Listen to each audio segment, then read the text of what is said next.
যুক্তরাষ্ট্রের সাবেক প্রেসিডেন্ট এবং ডেমোক্রেটিক দলের নেতা বিল ক্লিন্টন জ্বরে আক্রান্ত হয়ে হাসপাতালে ভর্তি হয়েছেন।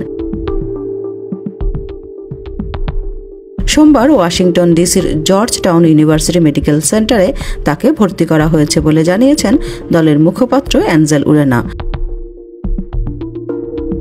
সামাজিক যোগাযোগ মাধ্যম এক্সে পোস্ট করা এক বার্তায় উরেনা বলেন তার অবস্থা স্থিতিশীল রয়েছে, তবে এর চেয়ে বিস্তারিত আর কিছু বলেননি উরেনা। তবে মার্কিন সংবাদ মাধ্যমগুলো জানিয়েছে শিগগিরই তিনি সুস্থ হয়ে উঠবেন।